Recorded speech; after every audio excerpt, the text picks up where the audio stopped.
So good morning. Good morning. I've chosen to preach from the Simon Maisland book, And Turn It Again. In this turn, he talks about belonging to community, to many communities, and about feeling at home there. In the coffee shop, he's known as the guy who eats his eggs one way and has the same coffee every day. He chats with the doorman about sports. He's a rabbi. He has a number of places in his life where he is in community. He knows he is known and that he is cherished. He has a sense of belonging.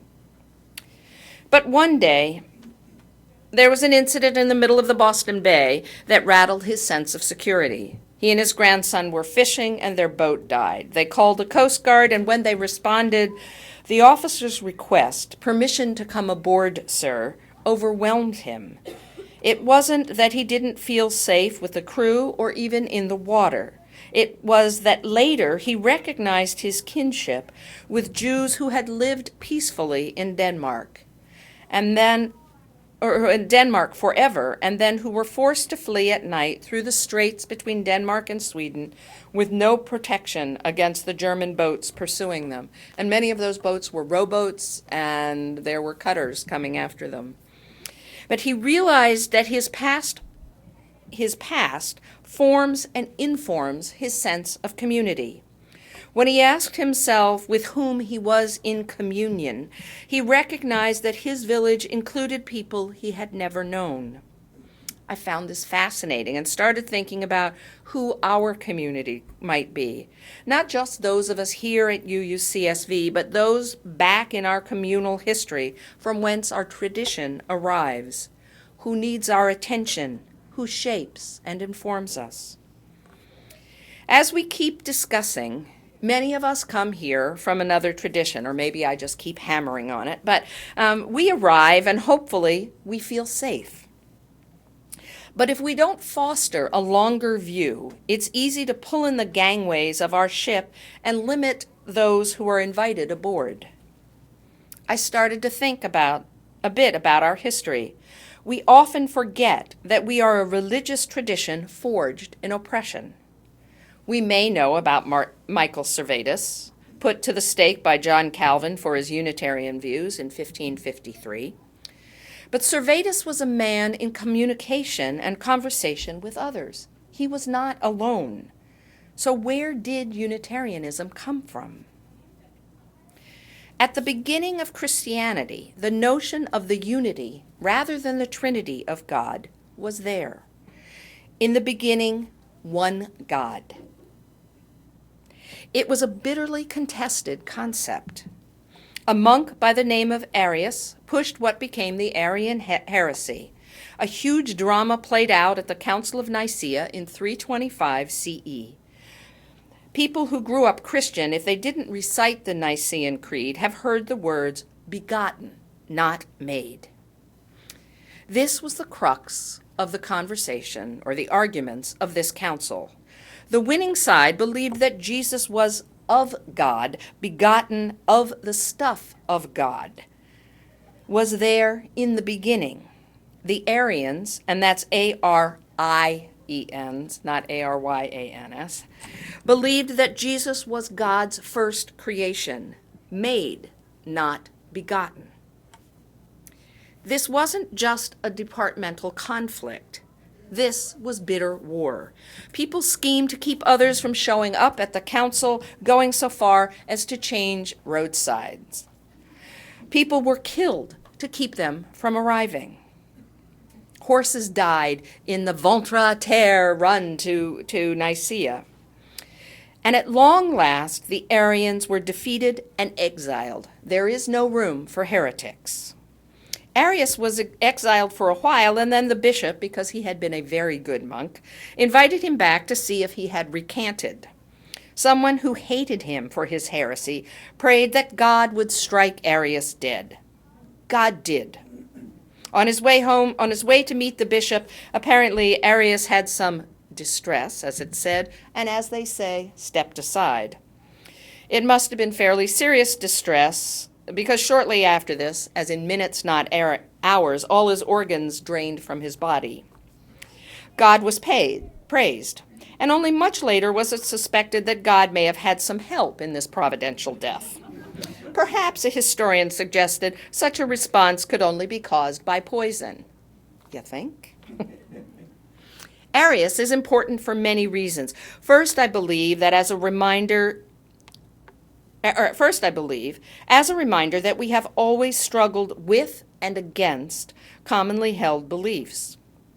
Although I always think it's dangerous to describe ourselves in terms of what we stand against rather than what we stand for, it's true that we must often dissent before we decide. It's only in hearing those words that something goes, wait, doesn't fit right. At that point, the philosophy was non-Trinitarianism, so it really was understood as a standing against, rather than Unitarianism. Unitarianism is a terminology that did not come into vogue until the tradition had reached England, and sometime early in the 17th century. In Poland, Lithuania, Transylvania, and Italy, it was called Arianism, and sometimes Ecclesia Minor. Back to Arius, however. Second, he reminded us to stand up, that our beliefs have value. And third, he reminds us from the beginning that we have been heretics and are thus at risk. The persecution has continued. Next week, we'll hear more about the Priestleys. In 1942, Norbert Chapek, who started the Flower Communion, was tortured and gassed at Dachau for dissenting and for choosing. And I'm sure he wasn't the only Unitarian, because as you remember, our symbol comes from the Second World War, where it was a sign of refuge, and I'm sure if you got caught, then off you went. I think we need to stay in touch with our UU history as both heretics and as the persecuted. The individual search for one's personal belief stands against what is commonly understood to create what is needed to create a faith tradition. To be a heretic is to be one who exercises choice. And yet it is our acceptance of ourselves as a body joined in moral, spiritual, and religious pursuits that encourages us to stand together for difference. So we all choose and may choose differently, but we choose one another and a shared path. It doesn't matter if we're relying on different truths. Our interpretations bring us here. Now, you may wonder why I believe that it's important to understand ourselves as persecuted. Many of us are in positions of relative privilege thanks to class and education, if not racial makeup. Not all of us, but a goodly few. But our kids get in trouble at school for their beliefs, right alongside the Jews and the Muslims. It's one of the things we heard talked about at Sunbury today. Someone suggested that if we only put God back in the schools, we wouldn't have the troubles we have today. Nina responded that her children in the Schick schools and the Lewisburg schools, and probably other places, are beaten up and bullied by exactly those children. We must remember. We must be aware. There was such a sad story, and I checked a little, and as far as I can tell, it was true, but of a mom of a second grader whose teacher called home and said, there's been an incident at school. Some of the kids started talking about throwing out refugees, and they all turned to this little boy whose parents are refugees, and there were two children who were pointed out as people who would be deported when the new regime came. I can't imagine being the teacher. I can't imagine being the mother of that child who had to get that message. We have to remember. We have to be aware. This is the reason I believe that we need to be a wildly welcoming congregation, because people need safe haven and they need support. And we don't know who those people will be or what they'll look like or why we're going to need to welcome them in. We just need to prop the door open and keep the coffee pot on. This chalice of welcome and refuge should be real and not symbolic.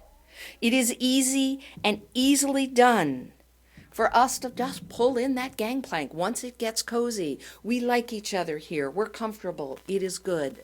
And people who come who are in need of support may not look like us, may not feel like us.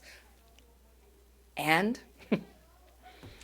it's easy to become complacent and forget that we were once strangers in a strange and unwelcoming land. But we may not. We may not, because there are others who are not welcome. And it diminishes the sacrifices people went through that we could live the way we live. That is our heritage. It is part of who we are and who we become as we become Unitarian Universalists. It is not just that we choose now. It is that we have a history of choosing. By now, most of us have seen the clip on TV or Facebook of the young black woman being harassed at the Trump rally. Her name is Shia Rona. We need to know her name. She's not just some young black woman. She has a name. One of the things that was interesting to me in Bible studies and that I really got sort of conscientized by was, I don't know whether you know the story of the young concubine who was raped. I think I told it not all that long ago, but she never had a name. She was just some woman. And people have names. Shia. She's a student from the University of Louisiana. Her treatment was appalling. But as I looked at that young woman for maybe the second or third time through the clip, I thought, wow, who trained her? Because I don't know whether you've noticed how incredibly gathered she is. She walks through, she stops and talks to people and says, why are you doing this? Why do you hate me? What do you have? What am I doing to you? She's 19. But she didn't go there unprepared. You remember the people who sat, when we look back at civil rights, all of the people who, did sit-ins, who faced incredible horror, who sat at lunch counters. That training is training that I believe we need. And Jordy talked yesterday about sitting down on his Facebook page about sitting down in the library next to a guy with a Confederate flag on and what do I say? What do I say? There should be fairly easy answers to that. We just need to learn them. Because even if we are not the people at risk, although Unitarian Universalists, we've been called out because we're godless heathens. But even if we are not the people at risk, people we love, people we've never met, perhaps people we don't care for, will need our support. We cannot afford to freeze in the moment and not know what to do when someone is at risk. It may make a difference in calming things down, making sure nothing violent happens. We need to find the language of peace that doesn't accept the hate, but offers other opportunities. The only way to get good at that language is to practice it. Anyone who's ever taken a foreign language knows that you just have to say the words over and over and over again until you finally get the courage to come up and say, how are you? And hope the person says fine and doesn't start to tell you their medical history, because then you're like, so I always thought, I know how to ask how to go to the bathroom in a lot of languages, but I'm really looking for over there as an answer and not, well, okay, now you walk down the hall and then it's like, ugh. But to practice over and over again until the decision to speak and the words to use are fluid in us. It was reassuring to hear Kathy remind us that this is not the first time that we have been so beleaguered. It's nonetheless important to remember that we are living in an uprising of hate and fear. And actually, one of the things I like very much, if you noticed, I used the chalice lighting and the chalice extinguishing from Kathy's services last week, and I love how things move forward, that we build on one another, and that we can reach back and do that. But this hate and fear is racist, xenophobic, homophobic, misogynistic, able-bodied. We can go on, and it is physical in its expression. We need to understand this and be able to stand up to it. Whatever we think, our time will come. Last week, it came to a UU church in Anaheim. At a KKK rally, a UU was stabbed with a flag. But there were UUs arrested for assault, and the word is that it was UU protesters who started that fight when they pulled the dragon to the ground and started kicking him, gathered around him. And in fact, it was a Jew, an academic, who was there recording. He's a sociologist, and he was recording, sort of hate activities and how they react. He was there, and he picked up the dragon and put him behind him and said, "It must be said," he said to him, "so how does it feel to know you were protected by a Jew?"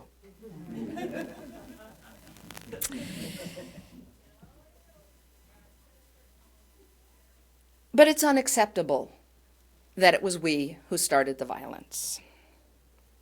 We must do better, must be better, no matter the provocation. Protecting people under assault is one thing.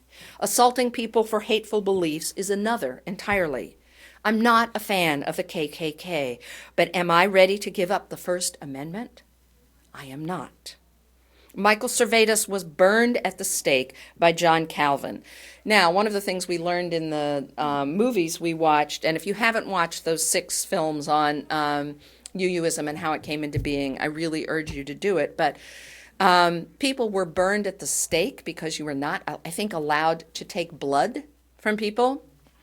So you couldn't cut their heads off or do other things. And so burning at the stake was the accepted practice. And it was what had been used by Catholics for years. But it is not good when the tools and the privileges of the oppressor are assumed by the oppressed, and that's who the Protestants were. We must find other ways. I've spoken to Robert Midkiff at Bucknell about whether or not they might have a prof who might want to come and give us a workshop. Why Bucknell, you ask? Because I was at Panera and Robert was at Panera and we know each other, and I know he's on top of this. I'll hear back from him this week. I hope when we set it up, you'll consider bringing your kids. This should be a family affair. Our kids are often on the front line. We cheer when they stand up about religion and sex and justice, but let's give them the tools they need to do it and to keep themselves safe. Their lives could get more dangerous as they respond when people are called out for being immigrants, Muslims, people of color, people of disability, people of gender fluidity. The bad news about hate, if it doesn't make us rush out with our fists raised, it makes us want to retreat. Why move to Canada? We can just pretend we're there already. Why not just be a little church supplying money to feed kids on the weekend and helping the occasional community center and food pantry? We certainly won't stop that. It is valuable beyond belief. It is also the thing that keeps people thinking differently about us.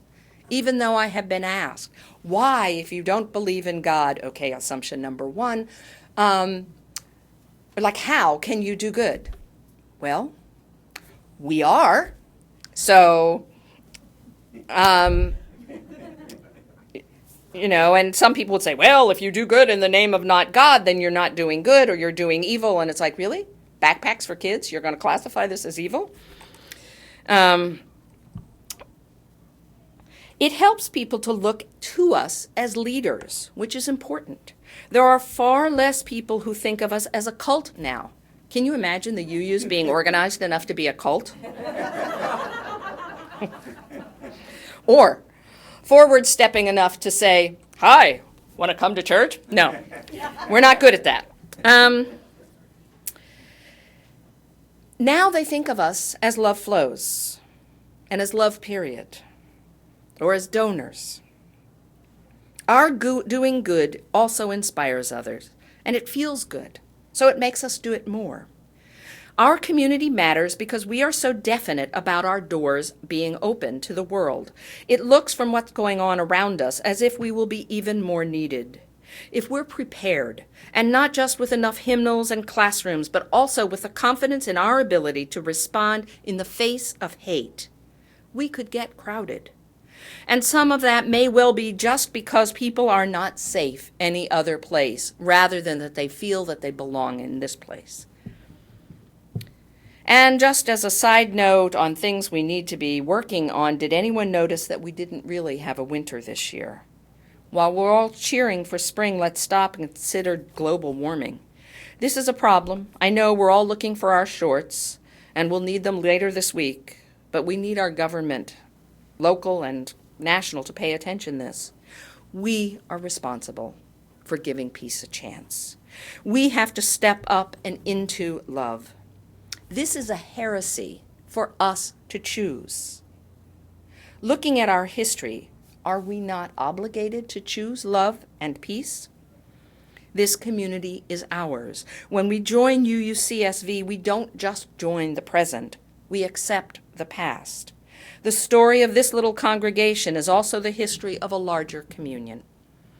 Our past has been rocky, and we have continued to make community with one another. I mean, I was thinking about I did a far more history searches for this sermon than I normally do. But I was interested, I looked up Joe Priestley again, and when they talk about him in UU history, they don't mention Northumberland on the UUA. Hello? Hello, we're here.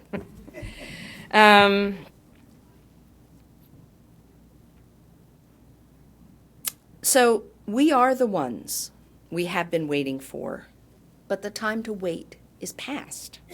The song of hatred is rising. We must rise too and throw open our hearts and doors. We must remember the past so that we can build a glorious present and a visionary future, or just hold on. We must arm ourselves in nonviolence and peace and generosity. There's a comforting adage, comforting if you're thinking about feeling good about yourself, that says many are called and few are chosen. I think it's nonsense. We're all called. We're all chosen to do the work. When hate is trying to overcome love, we are all love has. And we are enough. We have each other.